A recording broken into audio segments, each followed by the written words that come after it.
Hello everyone, welcome to Brahmastra technicals. आज हम हमारे video support and resistance part 2 में सपोर्ट एंड रेजिस्टेंस कैसे आइडेंटिफाई किए जाते हैं इसके ऊपर बात करेंगे। जिन लोगों ने सपोर्ट एंड रेजिस्टेंस पार्ट 1 अब तक नहीं देखा है, मैं उनसे गुजारिश करूंगा कि वो पहले पार्ट 1 ज़रूर देखें ताकि अगली कंसेप्ट्स के ऊपर उन्हें अच्छी क्लैरिटी आ सके।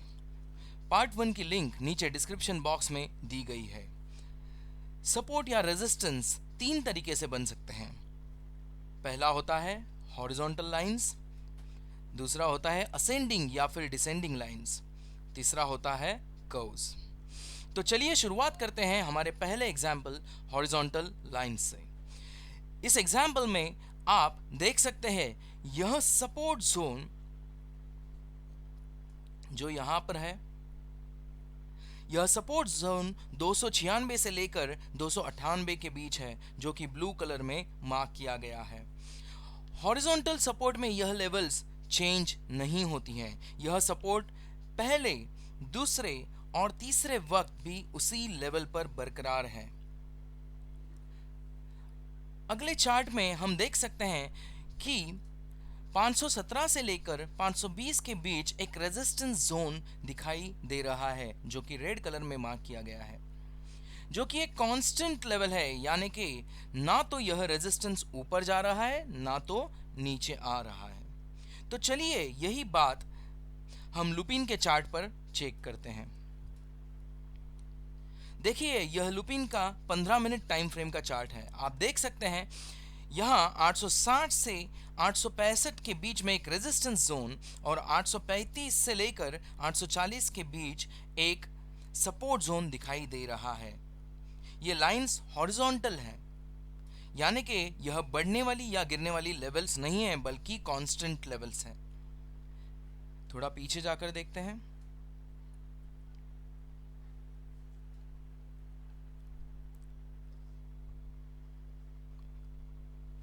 यहां पर आप देख सकते हो कि 840 के करीब रेजिस्टेंस और 795 के करीब सपोर्ट दिखाई दे रहा है। सभी रेजिस्टेंस रेड कलर और सपोर्ट ब्लू कलर में मार्क किए गए हैं। थोड़ा और पीछे जाकर देखते हैं। आप देख सकते हो कि अभी चार्ट पे 4 जगह पर अलग अलग सपोर्ट एंड रेजिस्टेंस मार्क किए गए हैं, जो कि कांस्टेंट यानी कि हॉरिजॉन्टल लेवल्स पे हैं। अब देखते हैं दूसरा तरीका, जो कि होता है असेंडिंग और डिसेंडिंग लाइंस। आप इस चार्ट में देख सकते हैं कि सपोर्ट जो पहले 345 के आसपास था, थोड़ी देर बाद वो बढ़कर 347 के पास आ पहुंचा। आगे चलकर यह 350 और 362 तक चला गया, यानी कि हमारा सपोर्ट असेंडिंग यानी कि बढ़ने वाली लाइंस पर है। इसी तरह रेजिस्टेंस जो पहले 347 के करीब था, वह बढ़कर 352, 357 और फिर 362 तक बढ़ गया। इसे असेंडिंग लेवल्स बोला जाता है, क्योंकि यहाँ सपोर्ट या रेजिस्टेंस बढ़ने वाली लाइंस पर आया है। अगले चार्ट में हम देख सकते हैं कि सपोर्ट और रेजिस्टेंस दोनों डिसेंडिंग यानी कि गिरते हुए लाइंस पर आ रहा है। रेजिस्टेंस जो पहले 345 के करीब था, वह गिर के 340 तक आ पहुंचा, फिर वह 330 और फिर 324 के करीब आ गया। उसी तरह से जो सपोर्ट पहले 335 पर था, वह गिरकर 326 और फिर 318 तक आ गया। चलिए यही तरीका हम चेक करते हैं कोल इंडिया के चार्ट पर। कोल इंडिया में आप देख सकते हैं कि इस 15 मिनट्स के कोल इंडिया के चार्ट के टाइम फ्रेम पर सपोर्ट जो कि ब्लू लाइंस में मार्क किया गया है, वह कांस्टेंट ना रहते हुए असेंडिंग यानी कि बढ़ रहा है। जब सपोर्ट असेंडिंग लेवल्स पे हो और जब तक स्टॉक ये सपोर्ट को ब्रेक ना करे, वह स्टॉक कंटिन्यूअसली बढ़ते रहता है। थोड़ा सा पीछे जाकर देखते हैं। यहां सपोर्ट और रेजिस्टेंस दोनों डिसेंडिंग यानी कि गिरने वाली लाइंस पर आ रहा है। जब रेजिस्टेंस डिसेंडिंग लेवल्स पे आए, तभी जब तक वह रेजिस्टेंस ब्रेक ना हो, तब तक वह स्टॉक कंटिन्यूअसली गिरता रहता है। एक और एग्जाम्पल हम थोड़ा और पीछे जाकर देखते हैं। यहां भी रेजिस्टेंस एक डिसेंडिंग लाइन पर बन गया है, जिसकी वजह से यह स्टॉक काफी नीचे आ गया। चलिए अब बढ़ते हैं हमारे तीसरे तरीके की ओर, जो कि है कर्व्स। यहां पर मैंने कर्व्स के लिए 20 पीरियड का एक्सपोनेंशियल मूविंग एवरेज यूज किया है। जिन लोगों को मूविंग एवरेजेस के बारे में पता ना हो, मुझे कमेंट में जरूर बताएं, मैं उनके लिए इसके ऊपर एक वीडियो जल्द ही लेकर आऊंगा।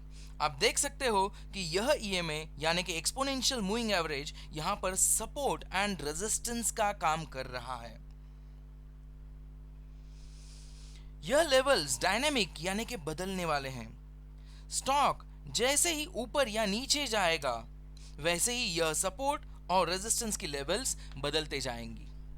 जरूरी नहीं कि हर चार्ट पर 20 पीरियड का ही एक्सपोनेंशियल मूविंग एवरेज सपोर्ट या रेजिस्टेंस के तौर पर काम करे। अलग अलग चार्ट्स पर अलग अलग पीरियड का मूविंग एवरेज काम कर सकता है। चलिए यही तरीका अब हीरो मोटोकॉर्प के चार्ट पर हम देखते हैं। यह हीरो मोटोकॉर्प का 15 मिनट्स टाइम फ्रेम का चार्ट है। यहां पर मैंने 50 पीरियड का ईएमए यूज किया है। आप देख सकते हो यहां स्टॉक जब इस ईएमए के ऊपर ट्रेड कर रहा है, तब यह लाइन, यह ईएमए एक सपोर्ट के तौर पे एक्ट कर रहा है, और स्टॉक जब इसके नीचे चला आए तो यह लाइन ऑटोमेटिकली रेजिस्टेंस बन जाती है। अलग अलग स्टॉक्स में अलग अलग वक्त पर अलग अलग पीरियड का ईएमए काम कर सकता है, इसीलिए इन कंसेप्ट्स को यूज करने के लिए आपको प्रैक्टिस करना बहुत जरूरी है। इसी सीरीज का तीसरा वीडियो यानी कि role reversal theory of support and resistance मैं जल्द ही लेकर आऊंगा। ऐसे ही महत्वपूर्ण जानकारी देखते रहने के लिए लाइक करें, शेयर करें और सब्सक्राइब करें आपके अपने चैनल ब्रह्मास्त्र टेक्निकल्स को। जल्द ही मिलते हैं एक नए वीडियो के साथ। धन्यवाद।